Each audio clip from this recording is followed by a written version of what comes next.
There are nights I wish I could just sleep without waking to the smallest sounds. Sounds most people would never notice. But to me, they feel like a reminder that something is still out there. I'm not the kind of person who tells stories to get attention. In fact, I tried to forget everything that happened.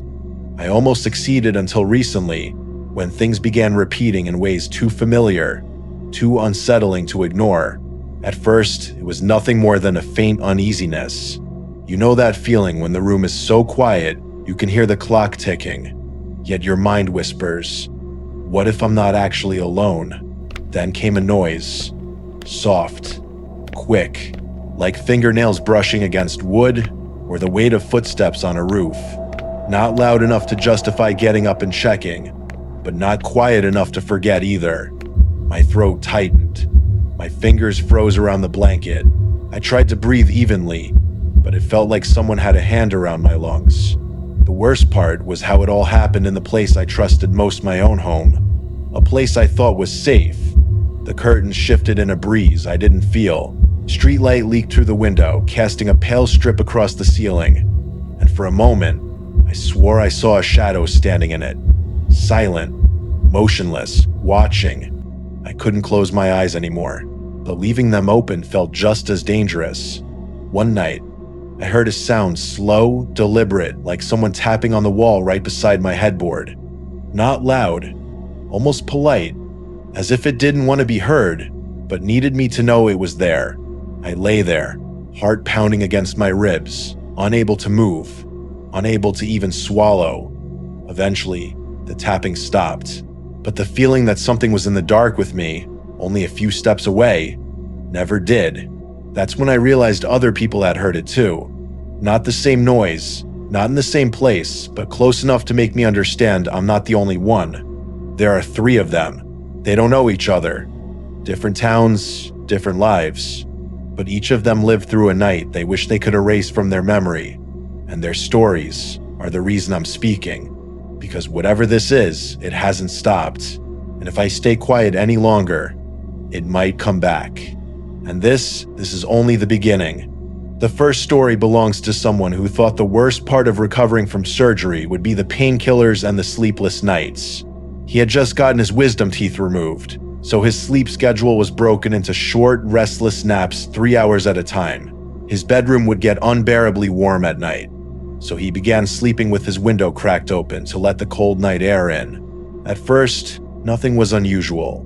Just the quiet hum of the house settling, crickets outside, the occasional car far down the road. But then, sometime after midnight, he started hearing this faint scratching above his room, like someone dragging their fingernails across the roof shingles. He tried to ignore it, thinking maybe it was a raccoon or a branch scraping in the wind. But every night, the sound came back. Sometimes it moved, from above his bed to the far side of the roof, too steady to be random. One night, he couldn't take it anymore. He grabbed a flashlight, slipped on his shoes, and stepped outside into the cold, damp grass. His jaw still throbbed from surgery, and the pain pulsed up to his temples. He clicked on the flashlight and aimed it at the roof.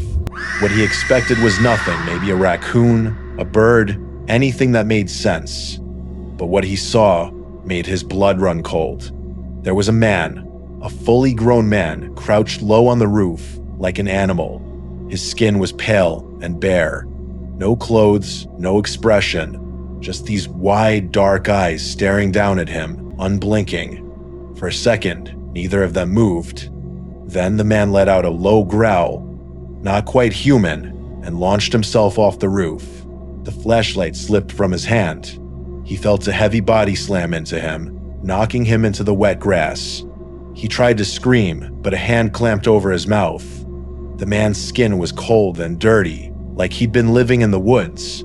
His fingers clawed at his face, leaving scratches along his cheek. Blood filled the back of his throat where stitches had been. He thought he was going to die right there, pinned under a stranger's naked, trembling body. Then his dad burst through the back door, shouting, tackling the stranger off him. The man scrambled up, let out a guttural sound like an injured animal, and sprinted into the woods barefoot. They called the police. Officers searched the yard, the tree line, but didn't find him. They wrote it off as a break-in, told the family to lock their doors, and left before the sun came up. But that morning, when the father went to check the roof, he found something else: tufts of insulation and small clumps of wood shavings near the attic vent. The man hadn't just been on the roof. He had been trying to dig his way inside, into the attic, into the house. For days after, they heard noises above the ceiling, soft thumps, something dragging. Police came again, checked the attic this time, but found nothing but scratch marks along the wooden beams. No footprints, no clothing, no explanation. The family installed security cameras around the house, put locks on every window, even nailed some shut. But the son, he never slept the same. Sometimes late at night, he said he could still hear it, the faint scratching above his head, coming from the roof, moving slowly, as though someone was crawling back inch by inch. And the worst part is, they never caught him. They never even found footprints in the dirt. Just long, shallow marks along the wooden attic vent marks made by fingers. The second story comes from a guy who thought he was just spending a quiet weekend at home while his parents were out of town. His girlfriend was staying over to keep him company, and the house felt empty in a peaceful way. No footsteps from upstairs. No late-night conversations drifting from the kitchen. Just silence and the distant hum of the refrigerator. It was close to midnight when they heard the trash can outside tip over, a metallic crash on the driveway. He sighed, annoyed more than alarmed, thinking maybe a raccoon or a stray dog had knocked it down. He told his girlfriend to stay inside, slipped on his shoes, and stepped out into the cold night air. The front yard was quiet. The street was empty. He picked up the garbage scattered across the driveway, shoved it back into the bin, and dragged it closer to the garage. As he turned to head back inside, he felt that sensation like someone is watching you, even though you can't see them. The hairs on his arms stood up, but he shook it off, went back inside, and locked the door. His girlfriend was already in bed, scrolling on her phone. They turned off the lights, laid down, and tried to sleep. That's when it started. A soft metallic tapping, not from inside the room, but from the front of the house. Tap, tap, tap. Slow, deliberate, like metal gently hitting glass. His bedroom was on the second floor, but from his bed, he had a partial view of the recessed front entryway below through the hallway window. He got up, walked quietly toward it, and peered through the blinds. At first, he saw nothing, just the dim porch light, the welcome mat, the front door. He was about to walk away when something moved in the shadows along the wall, something pale. He leaned closer. That's when he saw it. A face, inches from the glass, staring straight up at him. The skin was dry, almost gray, stretched tight over sharp cheekbones. The eyes were open so wide it looked painful. The lips moved, but no sound came out, just a silent, unnatural smile forming slowly, like it was learning how. His breath caught in his throat. He stumbled backward, bumped into the dresser, and his girlfriend whispered, "What is it?" He couldn't speak. He just pointed. She walked over, hesitantly, and when she looked through the blinds, she sucked in a breath and grabbed his arm. The tapping started again, only this time louder.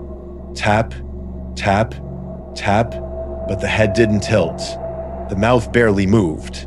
It was like the thing wanted to come in, but didn't want to break the glass. They shut the blinds, locked the bedroom door, and called the police with shaking hands. While they waited, they sat together on the floor, backs pressed against the bed, listening. The tapping stopped. Silence settled in so heavily, it felt like the air itself was holding its breath. Then came footsteps on the porch. Slow, bare, the floorboards creaked beneath the weight. Then, nothing. When the police finally arrived and swept the property, they found no one. No footprints in the frosted grass. No sign of forced entry. They suggested it might have been a prank, maybe a neighbor, maybe a drunk. But the next morning, when sunlight hit the front door, they saw it clearly. On the glass panel just above eye level were faint smudges, oily, grayish, in the shape of a forehead, 2 cheeks and a pair of lips pressed flat against the glass. After that night, they didn't sleep near windows. The girlfriend refused to stay over again. And sometimes, even now, when the house is quiet and the night feels too still, he swears he can hear it again, soft, patient, tapping on glass, waiting for someone to look outside. The third story is from a man in his mid-30s who lived alone in a quiet, one-story house at the edge of a small town. He never considered himself paranoid or easily scared. He worked long shifts, came home late, cooked simple meals, and most nights fell asleep to the low murmur of the TV in the background. But one night changed everything. It was around 3 a.m., the kind of hour where the world feels frozen, when he woke up not to a sound, but to silence, an unnatural kind of silence.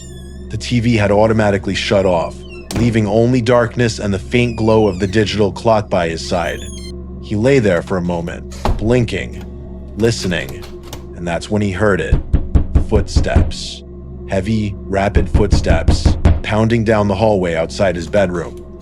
They weren't cautious or sneaky. They were frantic, like someone was running for their life straight toward his room. His entire body went rigid.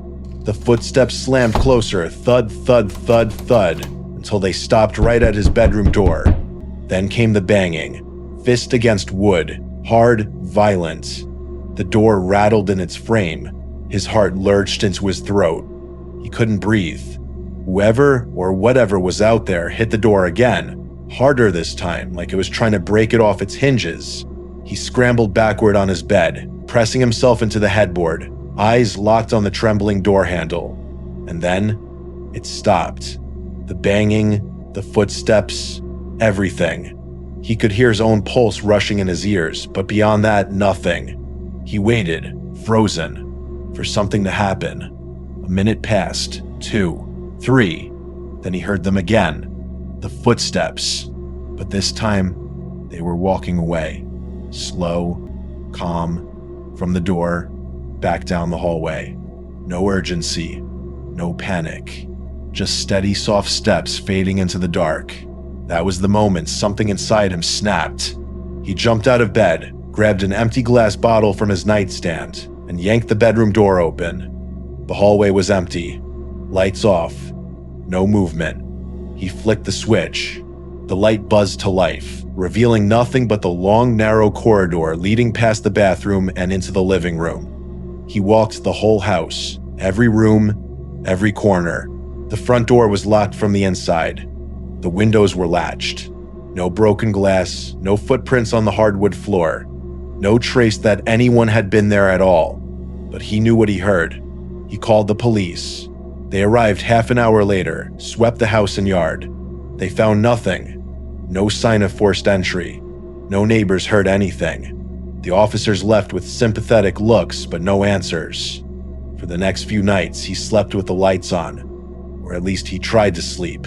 Every creak of the house, every shift of the wind against the window made his chest tighten. He considered installing cameras, but couldn't shake the thought that whatever had been there that night didn't come through a door or window.